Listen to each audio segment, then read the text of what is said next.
Get ready to face your demons. The horse is prepared for the day of battle, but deliverance is of the Lord. Proverbs 21:31. I used to watch G.I. Joe as a kid. At the end of every show, they'd have some constructive message about what to do in a certain situation. They tell you what you needed to do and end with, "Now you know, and knowing is half the battle." I don't know about taking strict dogma from G.I. Joe, but knowing and being mentally prepared for a situation is proven time and again to improve the chances of victory when the time comes. Studies have shown that when a person visualizes doing something, it actually activates and trains the same part of the brain that is stimulated in the actual doing of the task visualized. Coaches and scientists have used this information to help train Olympic and high-level athletes, astronauts, and even help people improve written exam results. The old cliche holds some truth. If you fail to plan, you plan to fail. Have you ever heard someone say, "Put on your game face"? That is another way of saying, we're about to go up against a challenge. Get mentally prepared. As we prepare to talk about fighting our battles, the first battle will be to be adequately prepared mentally and emotionally for what is coming. If you have a lust and pornography addiction, as I did, you are in for the most emotionally challenging fight of your life. It will take you to the end of yourself and exhaust every ounce of strength within you. I think of the movie Beowulf. Partway through the tale, the main character falls prey to lust and weakness. His partner is a demon, and their offspring becomes a deadly dragon who terrorizes Beowulf's peaceful kingdom. In the final climactic scene, the dragon is about to kill the woman he loves, and in order to kill his devil, which threatens everything he holds dear, he must, while dangling from a chain, sever his own arm in order to gain the final few inches to pierce the heart of the dragon. The wound and the subsequent fall to the rocks below with the dragon result in his own death. This is a poetic picture of how we must all fight our own dragons. Jesus said it this way, "And if your eye causes you to sin, pluck it out and cast it from you. It is better for you to enter into life with one eye, rather than having two eyes to be cast into hellfire." Matthew 18:9. Cutting sin out of your life requires extreme sacrifice and determination. I believe what follows is how we must prepare for it. The easy part and the hard part. I've been in this spot so often, broken, repentant, sorrowful over my sin, wanting so badly to be free, hoping that the last time will truly be the last time, trying to come to closure over it, even finding resolve and peace to believe that I'll never go back to it ever again. This is the easy part. It is easy to think to yourself while you're at church, or with friends, or in a small group, or listening to parts of this book that inspire you, that you'll never do it again. The decision is easy. I'll never do it again. It rolls convincingly off the tongue.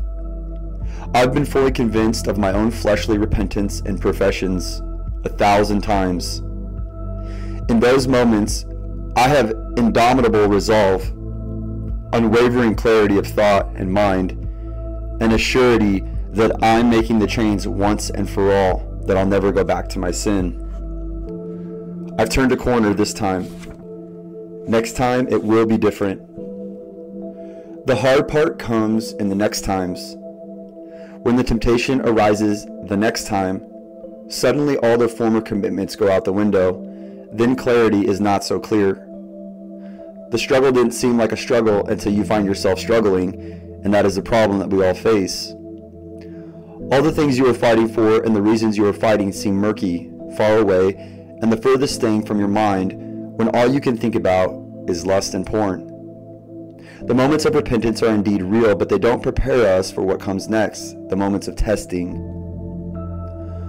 All there is, in those moments, it seems, is you and an overwhelming pull toward your sin that doesn't make sense logically. It is at these times we wish we could muster even a fraction of the resolve we had in the same place of sanctuary where we made our commitment to never do it again. What is the answer? At least my answer. We hear a lot of buzzwords like stamina, endurance, perseverance. At the end of the day, all these thoughts only amount to try harder. For me, try harder was not the answer per se. I want to talk about a familiar concept that we don't often associate with conflicted emotions and struggle: sowing and reaping.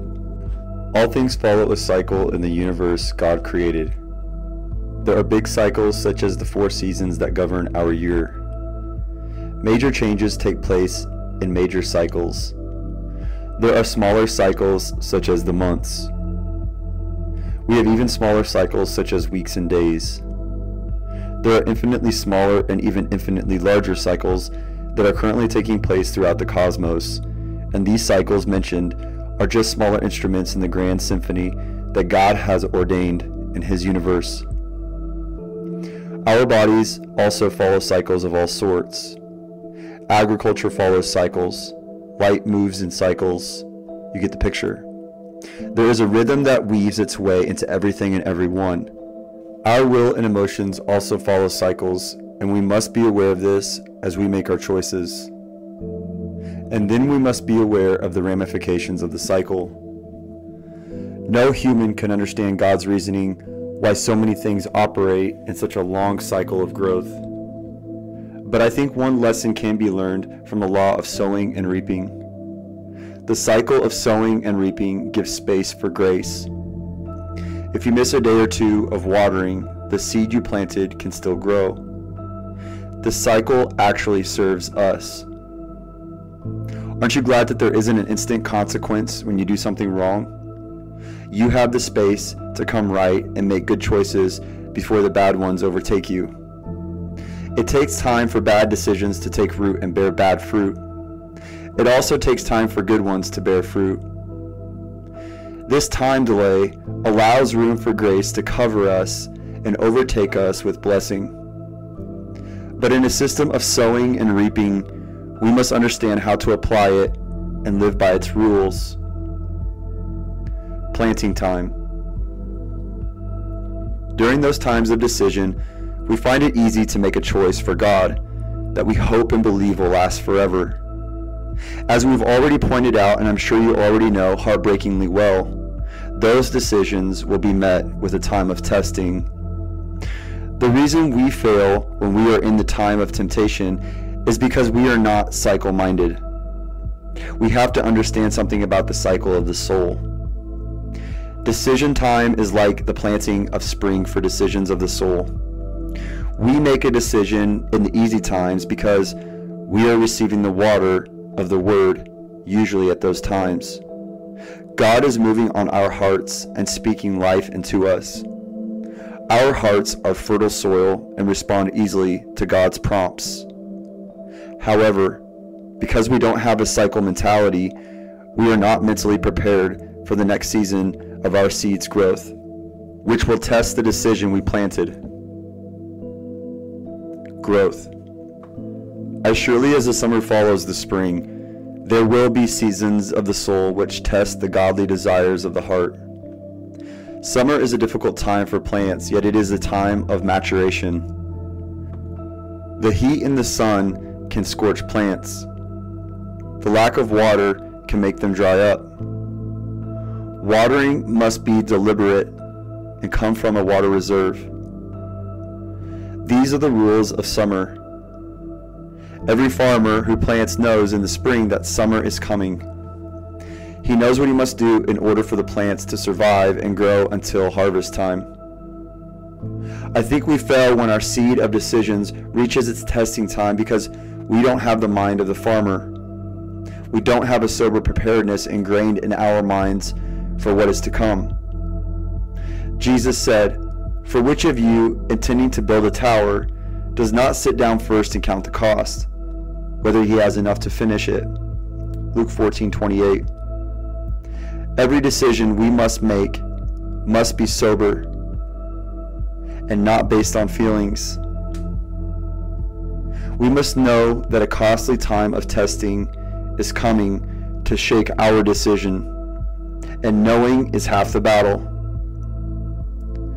Work, stress, busyness, the humdrum, and all the things of life are elements that wage war against our sensitivity to the Spirit.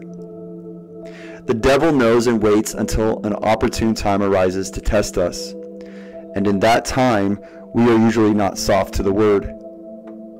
Testing comes when we are far from the broken vessels that told God we were never going back to our sin. The soil of our hearts is dry and scorched by life at these times. We must know our reasons and our resolve so that in these times we have reservoirs to water our seed and overcome. We must have anticipated the next battle and the one after that and the one after that, and have known that we would not give in to the temptation. I have recently gotten into jogging. I came to realize that pacing yourself is crucial to finish a race. If I just go out and start to run, I seldom can finish the distance I set out to go. However, when I remember to pace myself, anticipate the fatigue that comes toward the middle and the end of the run, and picture myself finishing, I almost always run at my peak. The mental preparedness gives us 50% of the victory before we even have to face the battle. You must decide today how you will respond to the pain and difficulty of tomorrow's temptation. It will come. It will be worse than you are imagining right now. How will you react? It will still feel a bit like chopping off a part of ourselves at the time, but by the grace of God, we overcome and gain the victory. The prize is growth. I promise you this. Every battle will make you stronger in the spirit and soul than you were before. Every victory puts us farther from the bondage and closer to freedom than we were before. Just as the plant grows and matures in the summer, this process will grow and mature you. It is worth the fight. Harvest. The farmer knows that the work of the summer will bear a blessed harvest. Nobody loves difficult work, especially the things we love that we must sacrifice for the work to be done. Bringing in the harvest takes work. We must sacrifice. If you are at all like me, the struggle reveals what is really in your heart. I've had to come to grips with the fact that there is a part of me, that is my carnal mind and flesh, that really likes the sin, pleasure, and feelings that porn brings. I wish that were not the case, but it is the reality of what I saw in my heart. I had to kiss those idols goodbye, and it was like Beowulf cutting off his arm to kill his demon. We look forward to the harvest. This is the only consolation for a person who has a sowing and reaping mindset. We sacrifice immediate pleasure because we know that a far more valuable weight of glory is being sown, which will reap a harvest. Likewise, a sowing and reaping mindset is needed to overcome, because we must get it through our heads that each act of sin steals the good seed we've planted and sows evil seed, which will cost dearly to pull out when it starts to grow. The farmer knows the labor will be great, but he has a sowing and reaping mindset that brings him consolation. In our culture, where everything comes fast, faster, or fastest, we have a hard time relating to this mode, and it kills us when it comes time to water our seed. We can't win this battle unless we know that it will cost, and we can't find a willingness to pay the cost unless we believe in the harvest. This is so important. The decision that I liken to spring is usually emotionally based. It is during the time of testing that I liken to the scorching dryness of summer, that the emotion is gone, and if you don't have a harvest mindset, you will never make it. Preparedness for the next season is what gives us the ability to make it through. This is the life cycle of growth and freedom. When there is no vision, the people perish or cast off restraint. Proverbs 29:18. When you don't have the mental preparedness that a sowing and reaping mindset gives, you will cast off your restraint when the time comes. But when the harvest comes and you start to see joy, you will know it was worth it in the end. Winter. We must not forget about winter. I did, and it cost me dearly. Don't make my mistake. It is easy to think that you've beaten your sin when you start to enter that harvest time. I went through a period of great victory. I even started talking to people about how I beat my habit. I started seeing myself as a great victor. And then my winter came, and I was not prepared. The farmer knows that even in the joy of the harvest, he must store up for the winter. There is never a time when the farmer is not sober-minded about the realities of the world. He knows what he has to do for his seed to take root. He knows what he must do to tend his crop to bring it to harvest. And he knows that harvest must be divided into food for eating, food for winter, and additional seed for sowing again in the spring. The joys of seeing a harvest in my life where the struggle seemed over gave me a false sense of security and a fair measure of pride. I thought that the fight was over and I had won. End of the story. But the reality was that I had brought in the harvest and was eating all my fruit and not storing up any to last me through the winter of the soul. I let my guard down and got sloppy, worldly, carnal, and fell. I was not prepared to sustain my harvest through a lifetime. After a while, I started to guard my heart less, and then a wake-up call came in the form of a fall. What will you do when the thrill of not feeling like an addict is gone, and you realize that now this is life, life without lust or sensual gratification? The thrill of victory does not last forever. Then you have to sustain your choice. This is the winter time for our souls.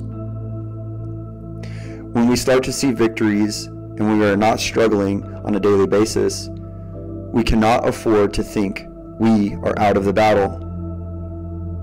When Jesus was in the wilderness and had resisted all the temptations the devil left until an opportune time, the battle will always be there, but it will get easier. We need stamina in order to finish the race. This is the cycle of growth. Real freedom is available for every one of us. We are made in God's image, and He is forming Christ in us. The victory is certain, but will come at a price. And we must be sober not to think that we're above temptation at any time. God will lead us to higher and higher levels of freedom, but pride will lead to a fall. We also will learn many lessons as we go through this book.